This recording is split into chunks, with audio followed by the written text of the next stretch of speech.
नमस्कार मित्रों, आज की वीडियो में आपका स्वागत है। प्रत्येक दिन की भांति जिस प्रकार एनसीईआरटी सीरीज चल रही है, उसमें क्लास 6 विज्ञान के यूनिट नंबर 4 को लेकर के हम आपके सामने आए हैं। ये सीटेट, यूपीटेट, सुपरटेट और तमाम प्रतियोगी परीक्षाओं में बहुत ही इम्पोर्टेंट भूमिका निभाएँ। तमाम प्रतियोगी परीक्षाओं में बहुत महत्वपूर्ण स्थान एनसीईआरटी का रहा है। तो एनसीईआरटी की भागीदारी को देखते हुए ये श्रृंखला निःशुल्क यूट्यूब पर चल रही है। इसको देखिए और इसमें यदि कोई त्रुटि हो तो उसे ज़रूर बताइएगा। चलिए मित्रों, आज एनसीईआरटी में हम पौधों के बारे में लेकर के आए हैं जो क्लास 6 के यूनिट नंबर 4 से है।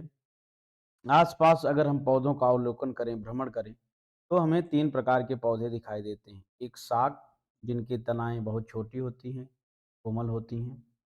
दूसरी झाड़ियाँ, जिनकी तनाओं से जो शाखाएँ हैं, जड़ों से निकलती हैं और थोड़ा दुबले होते हैं। और जो वृक्ष होते हैं वो मोटे, उनकी तना बहुत मोटी होती है और शाखाएँ पेड़ से बहुत ऊँची, जड़ें बहुत गहरी। ये 3 प्रकार के पौधे हमें भ्रमण के दौरान मिलते हैं मित्रों। आगे बढ़ते हैं हम। सबसे पहला जो होता है वृक्ष, उसके बारे में जानते हैं। वृक्ष क्या है? जैसा कि आपने अभी देखा है, बहुत ऊँचे होते हैं, तने सुदृढ़ और गहरे भूरे होते हैं, जिनकी शाखाएँ भूमि से अधिक ऊँची होती हैं, तने के ऊपरी भाग से निकलती हैं, इन्हें वृक्ष कहते हैं। इसी प्रकार मित्रों झाड़ियों के बारे में जो अभी आपने सीखा, जिनकी शाखाएँ तने के आधार से निकलती हैं, परंतु अधिक मोटी नहीं होती हैं। और शाक कमज़ोर होता है, ये लता के रूप में भी होता है और छोटे पौधों के रूप में भी होता है। लता के रूप में एक कमज़ोर तने का होता है, जिसके कारण खड़ा नहीं हो पाता। इसे बिसर्पी लता के रूप में भी जानते हैं। ये भूमि पर फैल जाते हैं और फैल करके ही फूल फल देते हैं। इन्हें लता कहते हैं। कुछ ऐसी लताएँ होती हैं जो ऊपर चढ़ जाती हैं, जो आस-पास के पौधे के ऊपर जो है चढ़ कर के फिर फूल फल देती हैं और खनिज के परिवहन में भी सहायक होती हैं, जैसे मनी प्लांट हुआ। चलिए, फिर आगे बढ़ते हैं मित्रों। हम देखते हैं कि अगर एक पौधा है तो उसमें क्या-क्या हो सकता है। ये देखिए फूल हो सकता है, उसमें फली होगी, उसमें तना होगा, पत्तियाँ होंगी, कलिकाएँ निकलेंगी छोटी-छोटी, इंटरनोड के भाग और इसके ऊपर का ये भाग नोड के नाम से जाना जाएगा। उसमें जड़ें भी होंगी, प्राथमिक मूल जड़, द्वितीय जड़।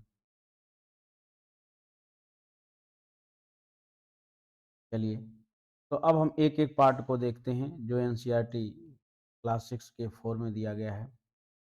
पहला है तना। तना पौधे का वह भाग होता है जो जड़ों और पत्तियों से जुड़ा होता है। इसमें इम्पोर्टेंट पॉइंट क्या है? तने में केशिकत्व का गुण होता है। इसमें पतली-पतली नलिकाएँ होती हैं, जिनके कारण जल ऊपर चढ़ता है। केशिकत्व क्या है? जब किसी पेड़ में ऐसे खोखले भाग हों और वो बहुत छोटी-छोटी नलिकाओं का रूप ले लें, जिनसे पानी आसानी से ऊपर चढ़ जाए। ऐसा आप जब दीपक जलाते हैं, तो दीपक के अंदर आप तेल रखते हैं, जबकि इसके किनारे जो है ऊँचाई पर होते हैं। लेकिन इसमें रुई की एक बत्ती को अपने हाथ से गोल आकार में पहुँचा करके लंबा लंबाई देते हुए इस कॉर्नर के ऊपर छोड़ते हैं और यहाँ आग लगाते हैं तो यहाँ दीपक जलता है। ये गुण भी केशिकत्व के कारण ही होता है। केशिकत्व के कारण ही ये संभव है कि दीपक जले, नहीं तो तेल उसकी सतह से ऊपर कैसे उठेगा। तो केशिकत्व तो आप, हमें आशा है कि आप समझ चुके होंगे। तना दो प्रकार का होता है, जैसा कि पहले अभी आपने पढ़ा है, एक मजबूत तना और एक कमजोर तना। चलिए मित्रों, इसके बाद हम देखते हैं पत्ती का क्या है।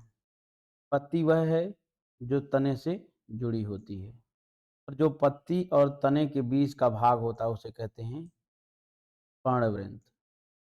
और जो पत्ती के चारों तरफ ये दिखाई दे रहा भाग है इसे कहते हैं पटल। और इसमें जो छोटे छोटे सिराएं दिखाई दे रही हैं, नसों के समान दिखाई दे रहा है, ये है जालक। चलिए मित्रों, फिर आगे बढ़ते हैं। अभी हमने इनके भाग को देखा, पटल, तना, पर्णवृंत, पत्ती। ये सब पत्तियों के भाग और उनके कार्य हैं।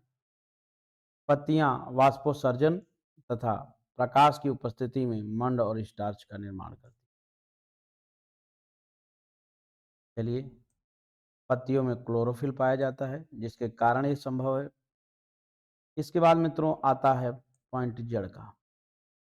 जड़ को मूल तंत्र के रूप में देखते हैं, प्राथमिक मूल और द्वितीयक मूल। जड़ का कार्य क्या है? जड़ पौधों को स्थिर रखता है, इसीलिए इसे स्थिरक कहा जाता है। जल को शोषित करता है और सभी खनिज पदार्थ को पौधों के अन्य भागों में पहुंचाता है। आरंभ में बीज से जो रोम के आकार से निकलते हैं उन्हें नवोद्भिद कहते हैं, चित्र में दिखाया गया।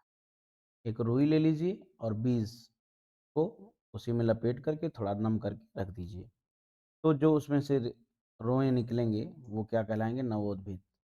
जड़ों के बारे में दिया गया है। जड़ें दो प्रकार की होती हैं, एक मूसला जड़ और एक झकड़ा जड़। मूसला जड़ ऐसे सीधी मोटी सी होगी और अंदर तक गहराई तक जाएगी, और झकड़ा जड़ चारों तरफ ऐसे छोटे छोटे रोम के अनुसार फैलेगी, बहुत अंदर तक नहीं जाती है। ये दो प्रकार की जड़ें हैं।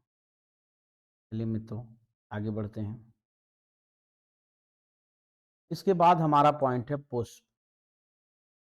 पुष्प में देखिए बाह्य दल होते हैं और पंखुड़ियां होती हैं। इसमें और भी देखेंगे। यहाँ हम गुलाब का पौधा लिए हैं।